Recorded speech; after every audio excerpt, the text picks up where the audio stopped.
Muy bien, hermanos, vamos a abrir nuestras Biblias en el libro de Josué, capítulo 7. Y vamos a ir al versículo 21. Josué, capítulo 7, versículo 21. El pecado oculto y la santidad de Dios.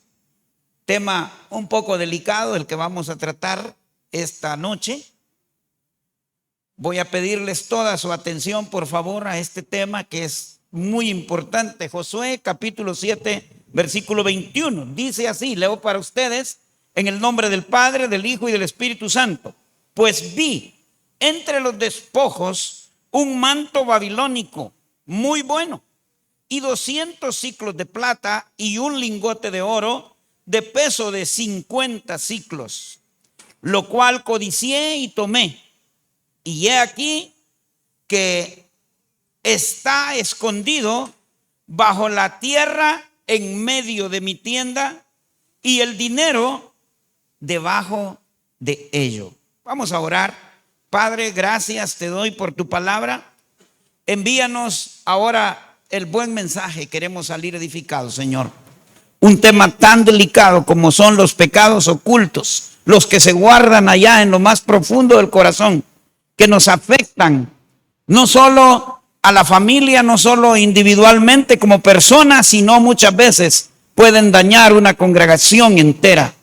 Te damos gracias y te pedimos que nos hables al corazón en el nombre de Jesús. Amén y amén. Pueden sentarse, hermanos. Les decía que es un tema muy delicado. Vamos a tocar un tema que tiene que ver con esas cosas que guardamos en el corazón, que creemos muchas veces que nadie sabe, que nadie se da cuenta. La historia, quizás voy a hacer un poco de un repaso para que todos entendamos. Todos sabemos que el encargado de conquistar la tierra prometida fue Josué, ¿verdad? Y Josué fue el siervo cercano de Moisés, uno de los 12 espías que Moisés mandó a revisar la tierra prometida. Él fue junto con otro compañero y 12 más. Y menciono al otro porque el otro compañero era Caleb. Ellos, después de revisar, de inspeccionar esa tierra que Dios dijo que les iba a dar, que fluía leche y miel, Josué y Caleb fueron los únicos que regresaron con una noticia positiva. Ellos dijeron, no, esa tierra está rica, la fruta, describieron todo lo que había ahí. Pero los demás dijeron, no, eso es inconquistable, ahí hay gigantes. Es esa gente que se opone a las cosas. Es esa gente que siempre le está poniendo peros a todo lo que usted quiere hacer, pero nunca emprenden nada. Entonces, estos dos, Josué fue el que sustituyó luego a su jefe. Él fue el que llegó a ser el jefe principal cuando llegó y conquistó la tierra. Dios estuvo con él. Bajo el liderazgo de Josué, Israel cruzó el Jordán, derribó los muros de Jericó y pasó por toda la tierra prometida en la conquista que se hizo. Dios solo le hizo una recomendación: esfuérzate, sé valiente, no temas ni desmayes. Él lo describe en el libro de Josué. Ahí dice cuando en Josué 1:9, esfuérzate y sé valiente, no temas ni desmayes, porque Jehová tu Dios estará contigo donde quiera que vayas. ¿Y qué fue de Caleb, el otro que acompañó? ¿Qué pasó con él? También fue uno de los 12 que fueron y revisaron. Pero a los 85 años de edad, Caleb pidió conquistar una de las regiones montañosas que se llama Hebrón, donde era tierra de gigantes. Y él dijo, todavía soy fuerte, como cuando me dieron la orden de revisar la tierra prometida, y le pidió a Dios que le diera ese lugar. Y el monte Hebrón fue conquistado por Caleb y él se estableció en ese lugar. Hay una crónica de cómo entraron ellos conquistando cronológicamente en el tiempo, ¿verdad? lo primero que sucedió y de manera milagrosa fue el cruce del río Jordán. Fue de manera milagrosa como el pueblo cruzó y fue la primera, digamos, comisión que tuvo Josué ya como líder del pueblo. Ellos se establecieron al otro lado. Acuérdense que estuvieron por años, estuvieron a metros de llegar a la tierra prometida y se quedaron ahí. No sé por qué, en Cades Barnea se establecieron, pero estaban a metros de cruzar la tierra prometida, estaba a la vista. Entonces, ahí Josué cruza, hace su primera acción, llevar al pueblo y cruzar el río Jordán casi de una manera milagrosa y se establece en Gilgal. Ahí hacen su base de operaciones. Ahí hicieron ellos su lugar. Después de cruzar el Jordán de una manera milagrosa, se establecen en Gilgal, que estaba al este de Jericó. Jericó, que era la primera ciudad amurallada, una ciudad poderosa, estaba al este de donde estaba Gilgal. Entonces, ahí en Gilgal se celebra la Pascua y el cese del maná. Dios durante todo el tiempo les había venido proveyendo comida, alimento, el maná que caía del cielo. Y cuando ellos hacen la primera celebración ahí, el maná cesa, ellos tenían que luchar. Y empieza la campaña, la primera campaña, que fue la campaña de combatir en todo el centro de Canaán. Y ahí la primera ciudad que es vencida es Jericó. Era la primera hazaña de guerra. Está en Josué 6, cuando ellos entran a Jericó, que es la primera ciudad que conquistan, ¿verdad? Con intervención divina, obviamente, porque era una ciudad amurallada.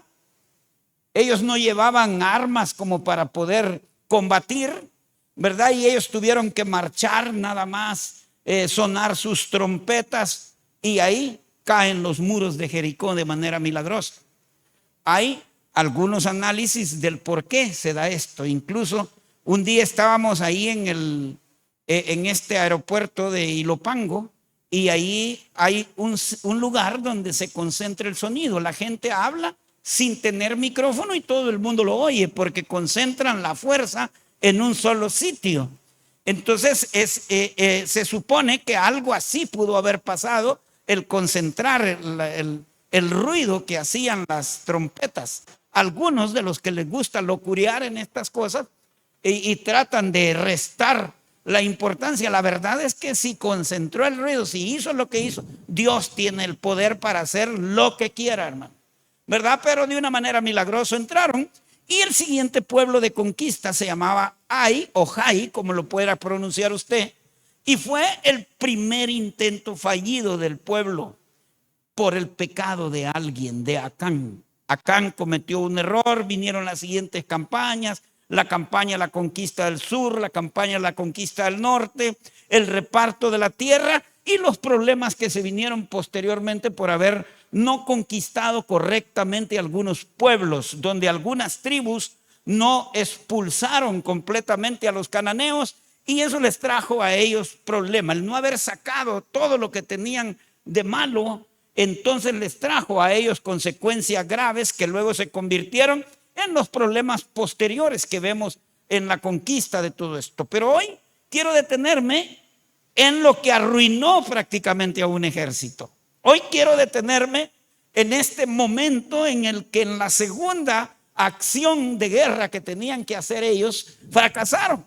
Apenas había pasado un día de la conquista de Jericó, donde Israel había conquistado de manera milagrosa. Las trompetas habían sonado, los muros habían sido derribados completamente, y el pueblo gritaba y alzaba las manos en victoria. Dios estaba con ellos, era evidente. Ellos estaban contentos. Era el tiempo de las promesas cumplidas, la tierra prometida. Avanzaban y todo iba bien.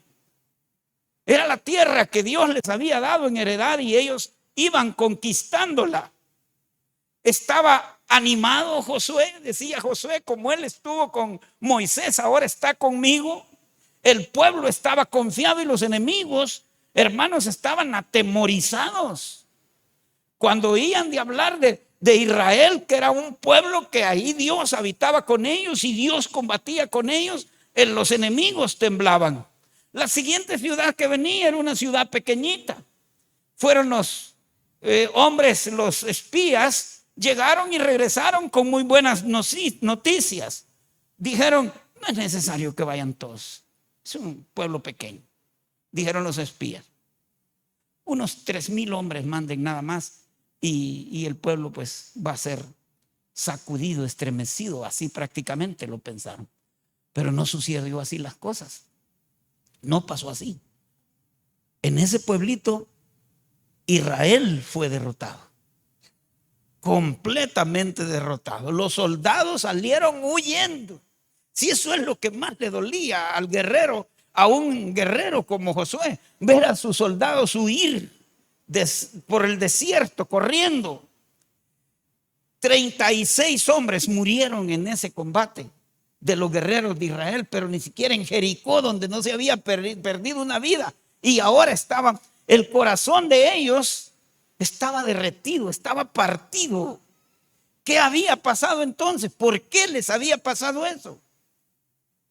¿Por qué después de haber tenido una gran victoria, después de haber visto la gloria de Dios, ahora estaba en la pura miseria, ahora estaba sin nada, ahora estaba sin esperanzas?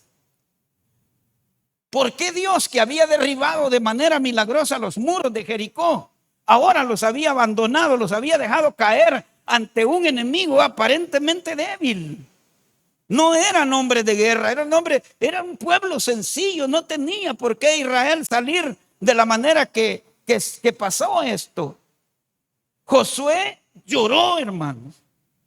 Rascó sus vestidos en señal de duelo, en señal de que le dolía al alma lo que había sucedido. Se postró enfrente del arca del pacto, que el arca representaba la presencia de Dios, y arrodilló, se postró ahí, lloró amargamente porque no entendía. Y cuando él estaba de rodillas le gritaba a Dios y decía: Señor, ¿para esto cruzamos el Jordán? ¿Para morir aquí? ¿Qué dirán nuestros enemigos? ¿Qué pasará, Señor, con tu nombre? Le dolía. Y la voz de Dios lo oyó. Dios le habló con una voz firme, pero con una voz triste también. Le dijo: levántate, Josué, levántate. Israel ha pecado. Han tomado del anatema. Lo que no deberían haber tomado lo habían agarrado. Se les había advertido claramente que no estuvieran tocando ni jugando con esas cosas, que eso era consagrado a Dios. Han mentido, le han escondido entre sus cosas. Por eso yo no puedo apostar con ustedes. Por eso no pueden vencer a sus enemigos. ¿No nos pasa muchas veces, después de haber tenido victoria, después de haberlo tenido todo, de repente andamos volando bajo? Deberíamos estar bien y no. Deberíamos tener y no tenemos nada. Como dicen los bancos, andamos en quiebra técnica. Debiendo tener, no hay. Y una sola tienda escondía. Una sola tienda estaba en medio de todos y era la única que había desobedecido. Un solo corazón había codiciado, uno había codiciado del pueblo. Un solo hombre había enterrado lo prohibido, lo que nunca debió haber hecho. Pero el campamento entero se vio afectado. Por eso les decía, hay cosas en los ministerios incluso que afectan la vida personal de cada quien. Hay pecados que afectan la vida personal, pero hay pecados que afectan toda una familia. Se ve afectada por la locura que hizo. Y no solo eso, muchas veces hay pecados que afectan a toda la congregación, hermanos. Toda la congregación se ve afectada. ¿Y cuánto cuesta para uno como creyente luchar en la vida? Esforzarse, tratar de ganar un buen testimonio. Y muchas veces un pastor, un líder, un hombre que no sé ni por qué lo pusieron ahí, vino y arruinó todo el esfuerzo de todo un grupo de gente. Porque muchas veces andamos buscando lo que no tendríamos que andar buscando en los ministerios y en las cosas. Hemos enfocado mal, hemos puesto la mirada en las cosas que no teníamos que ponerlas. Porque cuando uno peca, y lo esconde. Cuando uno peca y se guarda el pecado, todos tiemblan. Es peligroso. Y ahí comienza la búsqueda, hermano. Ahí comienza la búsqueda. Fueron a las tribus, a todas las tribus, una por una. Fueron a las familias, una por una. Casa por casa fueron a buscar. Porque cuando Dios les dijo, no hay, ahí la regaron y se agarraron del anatema. Lo que no tenían, lo tienen escondido allí en una de las casas. ¿Ves? Ese es el problema. Y entonces vieron. Y cuando se vio acorralado Acán tuvo que confesar. Cuando vio que todo estaba en su contra, él dijo, vi, dijo, el manto, vi el oro, la plata, lo codicié y lo tomé. Está escondido en mi tienda. Fíjense, todo Israel escuchó eso. Qué vergüenza, hermano, cuando lo que uno cree que no va a ofender a nadie, de repente sale a la luz y todo el mundo sabe. Y uno tiene que salir con la cola en medio de las patas, como dicen allá en mi pueblo. Eso es horrible, hermano. Eso es horrible, salir avergonzado uno. Y cuando va bajando la grada, siente que las miradas de todo el mundo están sobre uno. Que la regó, que no debió haber hecho eso. Lo oculto se volvió público y eso fue el mal. Y aquel día en el valle de Acor, donde estaba todo el pueblo, aprendieron una gran lección y quedó marcada de generación en generación. El pecado oculto siempre termina saliendo a la luz. Y cuando este pecado oculto sale a la luz, es consecuencia pública, va a traer problemas para todos. Y Dios no puede bendecir lo que el hombre está intentando esconder. ¿Qué dice la Escritura? El que esconde su pecado no prospera, hermano. Y no es que usted va a venir a contarnos a nosotros, Dios guarde, y no queremos saber eso. Nadie quiere saber eso. Usted tiene que aprender a decírselo a su Señor, a contarlo con el corazón. Hoy vamos a hablar del pecado de Acán. Hoy vamos a hablar de ese pecado que todavía puede estar escondido allá en la tienda, que no nos hemos dado cuenta y que todavía nos puede estar afectando. Hay veces creemos nosotros que lo que hacemos en secreto no va a afectar a nadie y nos vamos chucos, nos confundimos. Pensamos que un pequeño error, pensamos que una cana al aire, pensamos que una falla que consideramos mínima no puede pasar o puede pasar desapercibida, y no es así.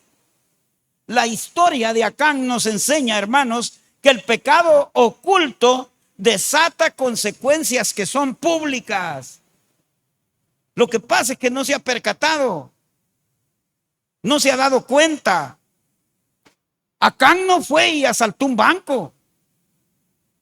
Acán no fue y mató un guardia de hacienda de aquellos que habían antes, que no se podían ni mirar bien. Si usted lo miraba mal, ya lo llevaban amarrado. En mi época, no hizo eso. Él tomó un manto, tomó un lingote y unas monedas. Eso fue todo lo que agarró. Pero eso fue suficiente para que toda la nación, todo el pueblo se viera afectado. Dios es santo, hermanos. Y Él no puede bendecir lo impuro. Con eso se lo digo todo, pues. Nosotros tenemos que estar limpios ante los ojos de Dios. Yo siempre digo a los hermanos, cuando vamos a evangelizar, cuando salimos a ganar almas, les digo yo, asegúrense que no hayan pecados inconfesos en su corazón, en su vida. Porque si usted ha andado en este mundo, se peca más por bocón que por patojo, hermano. Créame. Y si usted anda diciendo las cosas, el diablo las oye y allá cuando ande evangelizando se lo van a echar en cara. Tenemos que tener cuidado con eso. Entonces Dios es santo y Él no bendice la impureza. Donde hay impureza, Dios no lo bendice. Por eso muchas veces no prosperamos. Por eso es que muchas veces no pasamos de sopes a querques y media vez estemos en problemados, patinamos y no salimos del pantano en el que nos hemos metido. Hay pecados que tienen que ser confesados. Tenemos que aprender a identificar el bien y separarlo del mal. Hágase siempre la pregunta, ¿qué es lo que le conviene y qué es lo que no le conviene, hombre? Si no quiere meterse en el tema del pecado, siempre vea lo que le conviene. Primero, el Señor ya había dicho, pero vosotros les dijo, miren lo que les había dicho. Las cosas de Dios son claras, el español es claro. Aquí no venga usted diciendo, es que no me di cuenta, es que no sabía. ¿Cómo que no sabía? Ya no sabemos que eso no se hace, pues. Pero vosotros guardaos del anatema. Anatema es maldito de Dios. Guardaos del anatema. No sea que hagáis anatema el campamento de Israel y lo turbéis. Eso es lo que ya estaba advertido. Eso es lo que se les había dicho. Jericó fue la primera ciudad conquistada de manera milagrosa. Fue una forma simbólica, digamos, de las primicias de Dios, de lo que Dios tenía preparado. Muchas veces las bendiciones llegan a la vida de nosotros abundantemente y las echamos a perder porque se nos olvida que todo viene de Dios y que a Él le debemos el reconocimiento. Empezamos a creer que somos nosotros los que la estamos haciendo y nos olvidamos de Dios. Muchos agarran, ya no vienen a la iglesia. Tengo que trabajar, tengo que cuidar el carro, la casa. Y ahí no venía a llorar por esa casita, pues. Y ahí no andaba llorando por ese carro. Y ahora que lo tiene, ya tiene que andar afuera. Después no vaya a venir llorando aquí.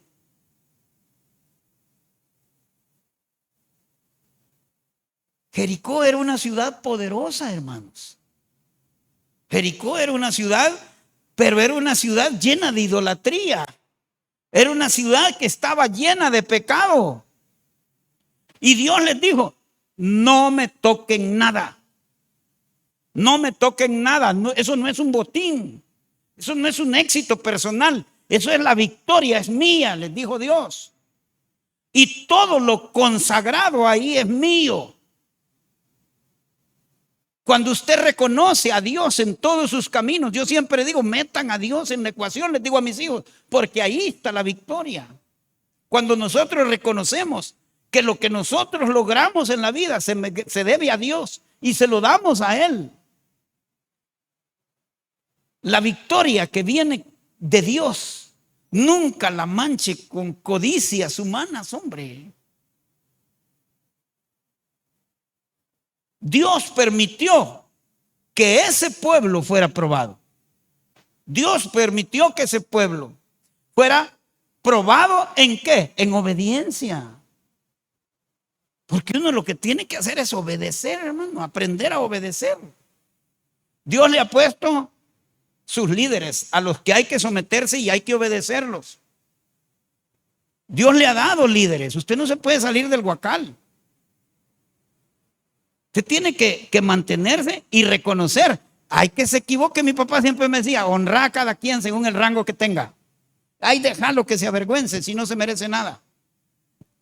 Al final le va a dar hasta pena, pues usted reconociéndole y él anda más destrabado, pero usted le reconoce, ¿verdad?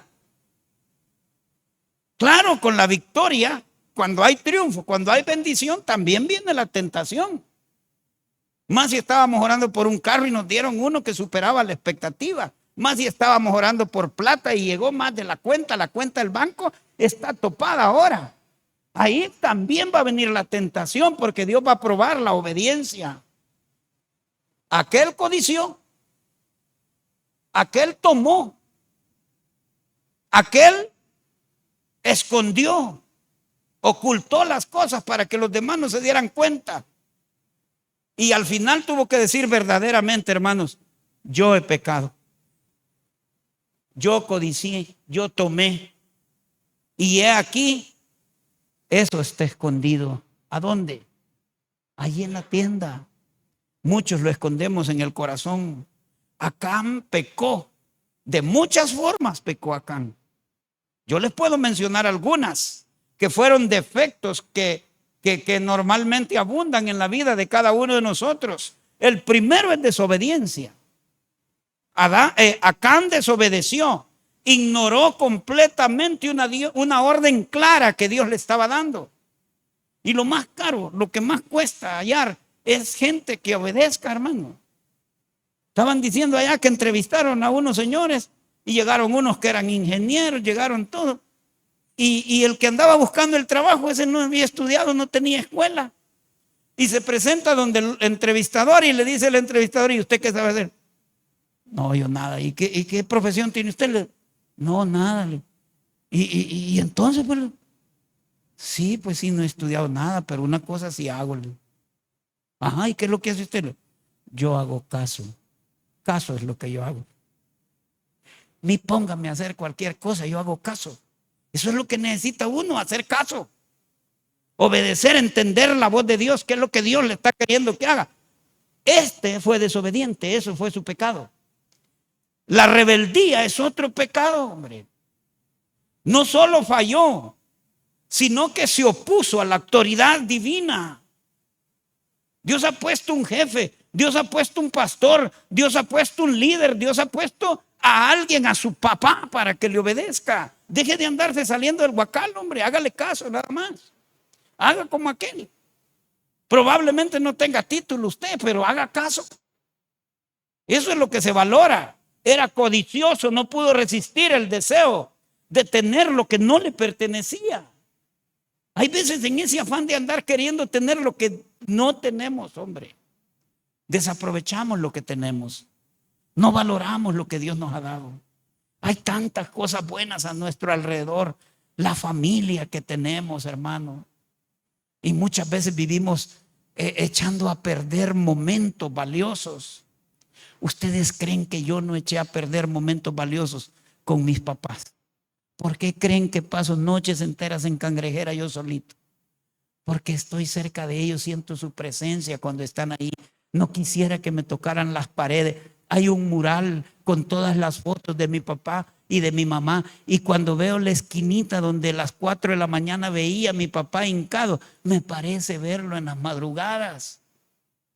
Tenía callitos aquí, porque soy lo que soy, producto de ese buen hombre. Él, a fuerza de oración, fue idólatra también Acán. Valoró más un manto, valoró más unas monedas que la presencia de Dios, que la voluntad de Dios. Hay personas, animales y cosas en las que nos estamos fijando que de verdad, hermanos, no valen la pena, hombre. No ande perdiendo tiempo, no ande gastando pólvora en zanate, como decían en mi pueblo. Ocúpese de lo que de verdad tiene importancia. Aprenda, no sea idólatra, porque muchas veces todo lo que interrumpe la adoración a Dios es idolatría. Esta iglesia se llena, hermano. Pero hoy martes, mire que tal vez un poquito más de la mitad estamos de todo lo que deberíamos de estar aquí. ¿Pero por qué? Porque hay cosas que han sustituido la adoración de Dios. Se nos ha olvidado que Dios dijo: venid a mí los que estáis trabajados y cansados, yo los haré descansar. Y cuando uno viene cansado, se sienta. Yo sentía bien rico estar oyendo a mi hermano Lucio el viernes pasado, y habíamos manejado todo el día con Pati. Ella manejó todo lo que era Honduras y yo manejé toda la entrada de El Salvador, que ya era más poquito. Pero aquí estábamos, logramos venir a tiempo, nos sentamos en el culto y yo decía: yo me le voy a dormir al hermano Lucio, ahora las va a pagar. No, el hermano Lucio no se duerme nunca. Pero qué rico se siente venir a atender su servicio como tiene que ser, aún en medio del cansancio, y uno prueba que en medio de la fatiga Dios le da paz, porque lo que necesitamos es paz de adentro, hermanos. Lo que necesitamos es sentir una conciencia tranquila, que venimos a adorar, que estamos donde tenemos que estar. Fue ladrón acá. Fue ladrón también. Tomó lo que estaba consagrado a Dios. Eso era lo peor que pudo haber hecho. Fue encubridor. porque allá anduvo escondiendo las cosas, nunca quiso decir. ¿Qué le costaba decirle, Señor, he pecado contra el cielo y contra ti? ¿Qué le cuesta a usted ir a confesar esas chuquedades o esas cosas? Bueno, no sé si son chucas, pero por si son, ya lo dije. Confiese el hombre, dígalo. Dios sabe, Dios conoce. Si Él no lo vamos a engañar nosotros, pues, ¿verdad? Pero ese pecado oculto, eso que está escondiendo, va a traer consecuencias. ¿Y saben por qué? Porque Dios mira al pueblo como un solo cuerpo. Por eso se vieron afectados todos. Por eso se vive afectado muchas veces la familia por las locuras de aquel. Toda la familia se ve afectada. Porque no hemos entendido que somos un cuerpo y que cuando esta mano se infesta, este dedo se me infesta, o cuando por mi diabetes se me daña alguna parte del cuerpo, todo el cuerpo se duele, aunque haya sido una uña. Entonces, el cuerpo, Dios nos ve a nosotros, su pueblo, como un solo cuerpo. Y si un miembro peca, hermanos, todo el cuerpo sufre. ¿O cree que no? El pecado les trajo la derrota a todos. Israel fue derrotado en Jai. No debieron. 36 hombres perdieron la vida en ese evento. Y lo peor que pudo pasar, ¿sabe qué fue? El pueblo se desanimó. Cuesta levantar una iglesia desanimada, hermano. Si eso es duro para un pastor que viene con entusiasmo, ver que casi es huelga de brazos caídos la que hay. No hay voluntad. Los poquitos aguerridos mejor prefieren irse a hacer su propio grupo en vez de quedarse a luchar, a levantar lo que estamos tratando de levantar con ganas. Es duro, hermano. Lo más duro no fueron los 36 que se murieron o los 36 que se habían ido. No, lo más duro fue un pueblo desmotivado. ¿Usted cree que es fácil que le digan a uno, usted es el séptimo pastor? Como quien dice, lo estamos observando, ¿verdad? Pero a mí es difícil, hermano, porque a mí me van a echar por esa puerta y me les voy a meter por la ventana.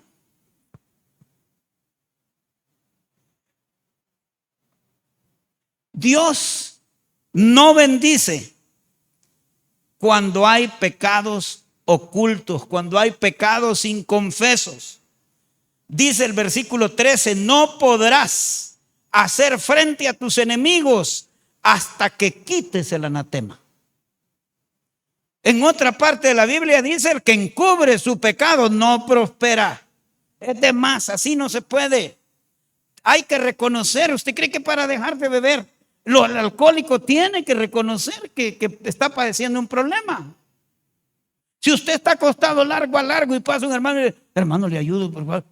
¿Y qué le pasa a usted? Si aquí el que anda patas arriba es usted, él lo está viendo así, ¿cómo se va a levantar? Pues? Hasta que entienda que está tirado. El que encubre su pecado, ese no prospera. Dios no cambia, hermano. Él no va a cambiar. Él sigue siendo santo y Él sigue siendo justo. Josué no sabía del pecado. Josué no sabía qué es lo que había pasado. Pero las consecuencias ya estaban en marcha. Ahí no había vuelta a Dios. El pecado no confesado siempre nos va a traer problemas porque nos va a desconectar del poder de Dios. Y eso es lo más triste. Cuando Dios le está hablando y usted no entiende. Ya les he contado un día, el primer negocio en mi empresa, me robaron una máquina. Fíjese, no podía dormir, hermano. A las 12 me levanté, fíjese, era mi primer negocio. Habían estado hablándome por teléfono y mi secretaria me dijo, mire, es del señor fulano. Y yo conocía al señor fulano, el apellido conocía yo. Entonces decidí oír al hombre y me dijo, mire, ¿por qué no me trae la máquina hasta este pueblo y yo le pago aquí? Ok, yo creyendo que era el que yo conocía. Fui, compré la máquina, varios miles de dólares di por la máquina, fiado, hermano. Y me la roban. Llego al pueblo y me dice el hombre, dos como que eran los de Rápido y Furioso, me salieron a encontrar y por aquí camine, por aquí vengas. Me llevaron fuera del pueblo, había un portón ahí cerrado y aquí bájela. Ahí en la acera, sí, ahí bájela, es que no andamos la llave. Y se la bajé. Y me dieron el dinero y me hacían falta, me dieron un cheque, me hacían falta $200, imagínese usted. Y entonces le digo, mire, me hacen falta $200, esto no es lo que pactamos. Agarró el teléfono el hombre y dijo, fíjese que el otro ingeniero que está aquí dice que ese no era el valor. Dígale que se venga, que aquí le voy a dar el vuelto. Ya, mire, quiere hablar con usted. Y ya me dice el hombre, véngase, aquí le voy a dar, estoy en Lourdes, véngase para acá. Y salgo corriendo a traer los $200 que me hacían falta. En lo que llegué, le digo yo, ¿y a dónde está? Hay un chiquito gordito que va con sombrero, lleva un niño y va a buscar al hombre gordito, chiquito con el... Nada, hermano. Y de ahí ya no me contestaron el teléfono. El cheque rebotó hasta el cielo. Y allí casi me detienen en el banco porque el cheque era robado. Y ya empiezo yo a contar mi historia. Mire, fíjese que a mí me robaron una máquina. ¿Y cómo? ¿Cómo, hermano? Y no me podía dormir. A las 12, sentado en la sala, me iba, subía y volvía a bajar. Y de ahí le digo a las 3 de la mañana, Señor, ¿que me querés decir algo? Si hay algo que me querés decir, decímelo por favor, Señor. No pude dormir. A las 5 de la mañana andaba en la arenera allá por San Miguelito buscando un camión para que me llevaran la máquina. Necio, queriendo hacer lo que no debería de hacer, lo que Dios me estaba advirtiendo que no. A perder la máquina fui. Si hubiera estado conectado, si hubiera estado sensible a la voz de Dios, si hubiera sido un hombre frágil de entender lo que Dios quiere advertir, no me hubiera ido, porque el Espíritu conoce todas las cosas y los hijos de Dios lo conocemos, sabemos y tenemos un poder adentro de nosotros capaz de direccionarnos, pero tenemos que estar sensibles. ¿Y cómo se logra estar sensible? Cuando confesamos. No hay pecado inconfeso en mi vida. No es que sea blanquito como la nieve, no es que sea un hombre puro como la nieve, no, soy un hombre conectado con Dios. ¿Quién fue David? Pues, ¿y por qué dijeron que era un hombre de acuerdo al corazón de Dios? Se metió con Betsabé, mató a prácticamente el actor intelectual de Urías Eteo, y al final terminan diciendo que era un hombre de acuerdo al corazón de Dios. ¿Por qué? Porque se conectaba, lee el Salmo 53. Vea ahí cómo el hombre se conectaba con Dios. Tenemos que aprender a diferenciar el pecado y la gracia. Tenemos que entenderlo. Donde abunda el pecado, sobreabunda la gracia, dice. La gracia, que es favor inmerecido de parte de Dios, esa está disponible para todos nosotros. La gracia está disponible, pero está disponible para aquel que se arrepiente, para aquel que llora, para aquel que le da tristeza hacer desobedecer a un Dios que es tan bueno. Es como cuando yo desobedecí a mi papá. Yo me dolía en el corazón cada vez que le hacía una burrada, hermano. ¿Sabe por qué? Porque era tan bueno mi papá. Nunca trataba de hacerme daño. Siempre estaba a la par mía. En las buenas, en las malas, ahí estaba echándome la mano. Dolía. Así tiene que doler. No para que seamos salvos. Y al final, pues somos salvos, ¿verdad? Él nos ha salvado. Pero y nosotros no lo hacemos por eso. Lo hacemos porque lo amamos. Porque nos duele ofender a un Dios que es tan bueno con nosotros. Por eso, entonces la gracia está disponible. No crea que la gracia es un permiso para pecar. Si una vez salvo, siempre salvo. Yo puedo hacer lo que me dé la gana. Usted no se meta. ¿Y conmigo qué? Si yo tengo un contacto, tengo una relación. Ajá. Si una simple oración no salva a nadie, hermano. ¿Quién le dijo a usted? Eso no es así. La gracia está para el que se arrepiente de verdad, para aquel que llora por la burrada que hace, aquel que llega a su casa. Y si todas las veces hace eso, cuando le tenga que luchar con un vicio, como he tenido que luchar yo, cuando tenga que luchar con alguna adversidad, cuando tenga que levantarse, que lo ha perdido todo, ahí se va a dar cuenta. Eso es lo único. La gracia no es para aquel que anda jugando con Dios, que cree que a Dios lo puede engañar. Dice la Biblia, no os engañéis, Dios no puede ser burlado. Eso no es así. El que siembra desobediencia, ese va a cosechar destrucción, hermano. El que esconde su pecado, ya lo dijimos, ese no prospera. La gracia no es una licencia para que ande haciendo lo que le ronca la gana. La gracia es una oportunidad para que usted cambie. Y voy a ir cerrando con esto, hermanos. Y con esto quiero cerrar porque yo los veo así muy, muy serios. No se trata de lo que parece en público. No se trata de lo que usted muestra a la gente. Se trata de lo que usted guarda en su corazón. Esta noche Dios nos llama a quitar el anatema. A eso nos está llamando. Dios nos está llamando hoy a limpiar la casa.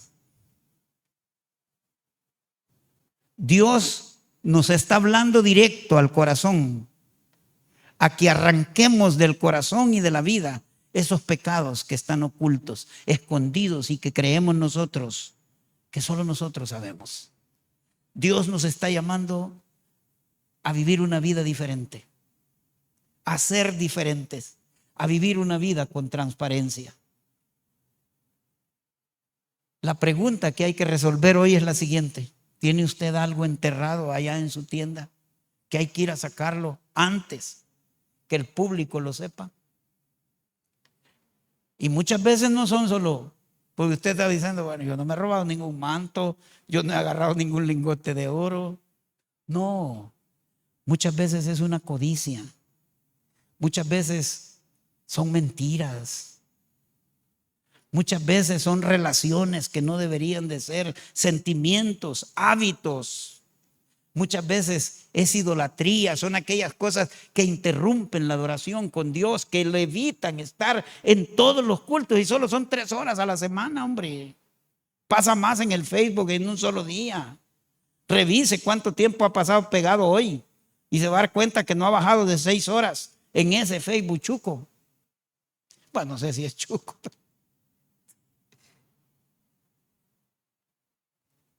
No, hermano, no espere ser descubierto para confesar los pecados escondidos en el corazón. Hoy, este día es un día de gracia. Hoy es un día para que nosotros volvamos a caminar con Dios. Es una bonita oportunidad. Vamos a orar. Padre, te damos las gracias esta noche. Gracias, mi Señor, por este tiempo. Gracias. Oramos por esos libros que van a ser entregados para ser regalados a nuestros amigos. Oramos, Señor, porque el propósito se cumpla, porque esa selección a esa persona a quien se la vamos a regalar llegue buena semilla para que pueda conocerte, Señor, que sea el principio